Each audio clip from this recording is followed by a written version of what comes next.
Hey there guys, so I got a trip coming up here pretty soon, and one of the things that I do before every single trip is a gear check. I think it's really smart to do a gear check before every single trip, so that way you can check on the condition of your gear and any kind of maintenance issues that you might be able to address while you're at home with all the resources available to you. Something really small and easy to take care of here at home can be very large and detrimental to you completing your trip when you're out in the field. With that being said, my dry suit has a hole. So I need to fix it. Easy peasy. But I wanted to show you guys kind of the process on how you can fix your dry suit. I know it can be kind of a large undertaking for some people, but it's actually not too hard. So I wanted to show you how you can do it at home, just to kind of limp it through a few more trips before you can get it sent off to the factory to get taken care of. So follow along and we'll go through this process. If you're using a dry suit and you're beginning to feel a wet spot after your day, you've got a pretty good idea where the dry suit has been compromised and where to begin looking to fix it. But the first step is to turn it inside out. So let's get that done. All right, now we got that taken care of. The next thing to do is to make sure that the dry suit is airtight. In order to find any kind of pinholes or leaks, places that the dry suit has been compromised, we're going to spray it down with soapy water. First step though is we want to get all of the latex gaskets sealed up so that way it's airtight and I can pressurize the suit. In order to make this airtight, what I did is I've taken the gaskets and I've rolled them up, and then you put a rubber band around it. That'll keep this nice and tight so that way air can't get out. As I got these two sealed off with those rubber bands to make them airtight, I'm going to use my little Cocopelli feather pump here, and we're going to charge this baby. Yep.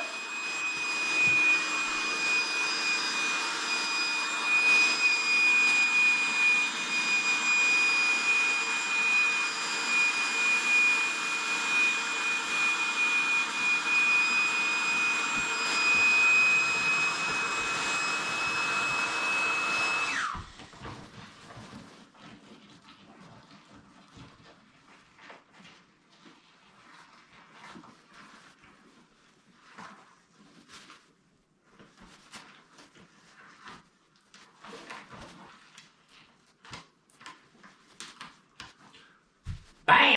Okay, so now that Coca-Tap Man is fully inflated and ready to go, this is called charged. It's like it's got pressure in it right now.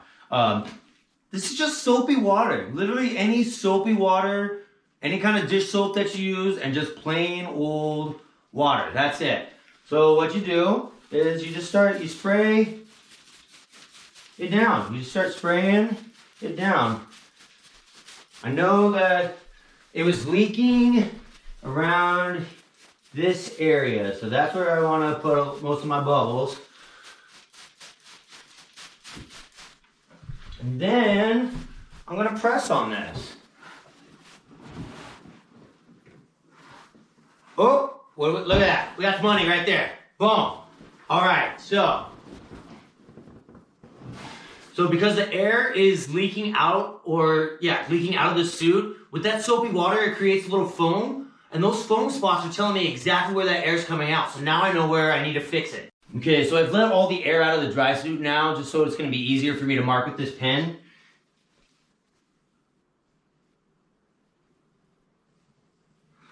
All right, so now I know exactly where the Gore-Tex has been compromised and water is getting in. The next step is going to be first letting this dry in the sun. And then the most important step of any repair is cleaning it. You have to clean it. You want to get it to what is basically a sterile surface with no kind of contaminants, nothing. If you don't clean it properly, what you're trying to put together, the two surfaces, will not adhere, and you're just spinning your wheels, wasting time. So the next step we're going to do is we're going to go set this out in the sun so that way that soapy water I just sprayed on it will dry off. And then I'm going to use some isopropyl rubbing alcohol, and I'm going to clean that area really, really good. So I'll check back in here with you in a few minutes after this is completely dried, and I'll show you how I cleaned it up. All right, so my dry suit's been sitting out here in the sun for a few minutes, actually about like 15 now. Oh, and actually, dang, still feeling kind of damp. Well, It's just a rubbing alcohol pad. I recommend using one of these little pads over a cotton ball because cotton balls will leave their little strands on the surface, which could get in between the two surfaces adhering together.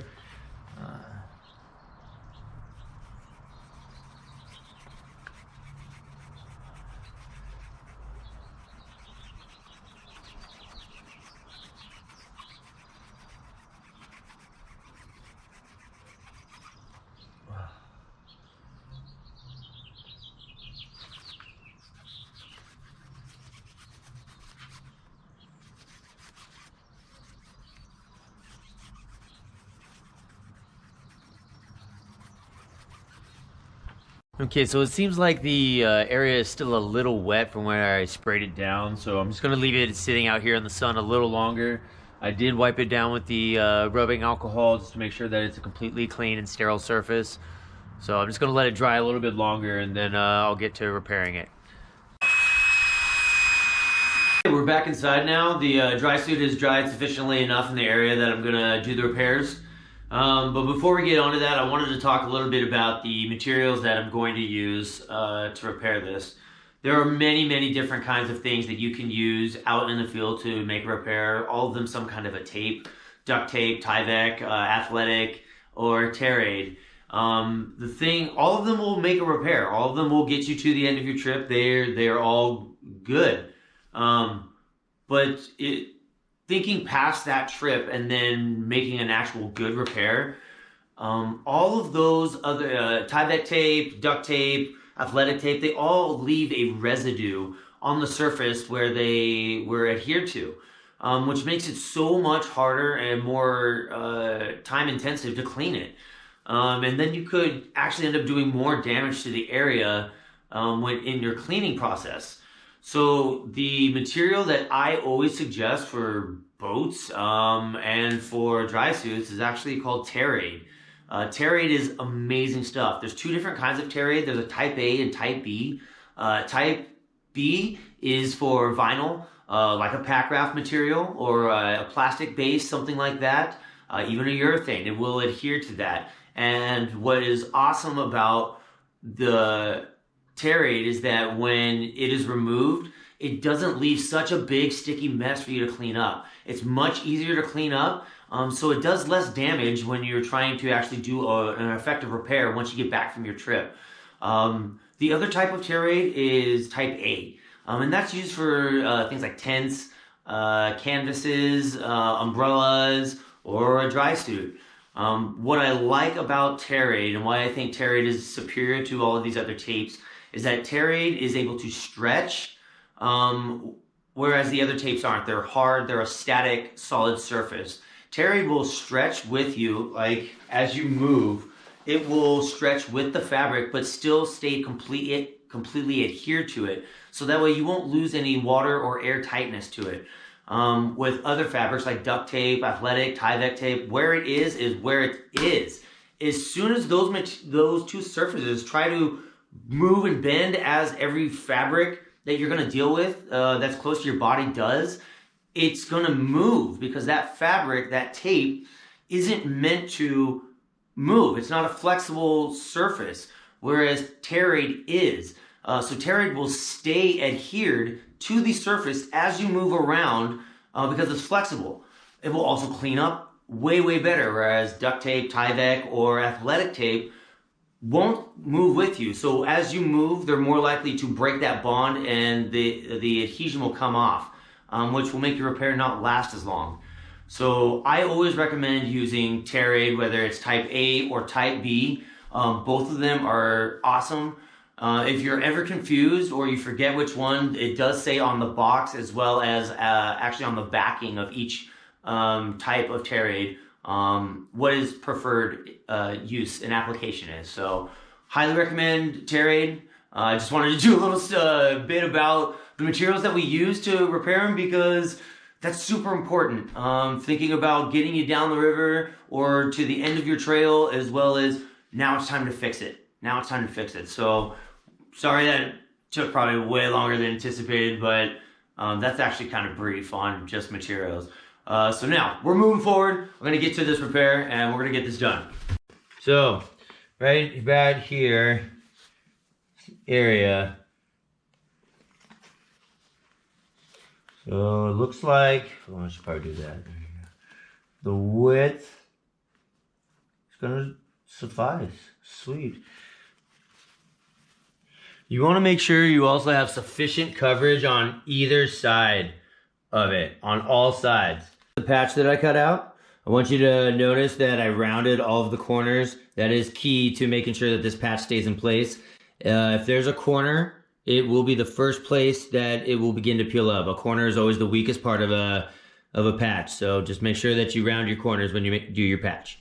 I'm doing this repair on carpet, which is not a flat solid surface. So I put a book inside here, so that way when I put the patch material on, I'm gonna put a weight on top of it and it'll be a nice flat, hard solid surface versus the unevenness of carpet. So that way I can guarantee it'll have a very good adhesion. Also want to note that you need some sort of a hard plastic scraper. Even like a kitchen spatula would work. Just something to where that you can push to make sure that you're adding a lot of pressure throughout the whole patch to make sure you get a really good adhesion.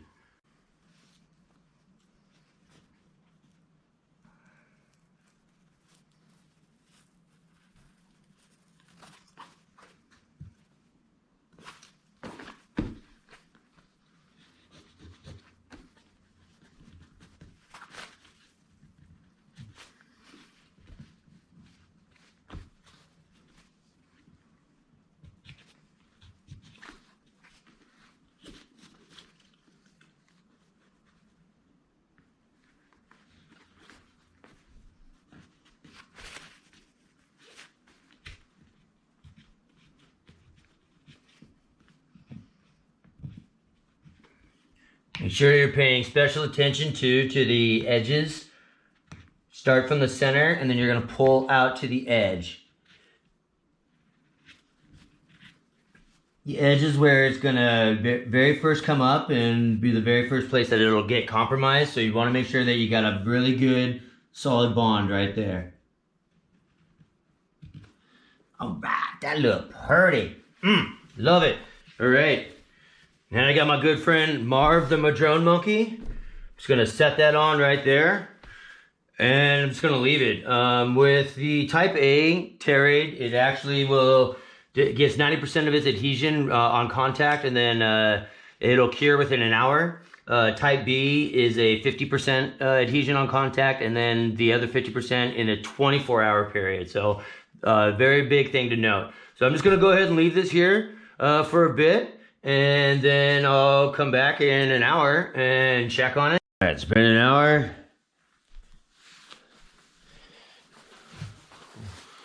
Like I was trying to say how flexible this tape is. It seals perfectly on there. It's good to go. Bam, baby. Love it. This tape, the repair kit was $8.95 plus the alcohol swab. I'll go ahead and round that out to a fresh $10 repair.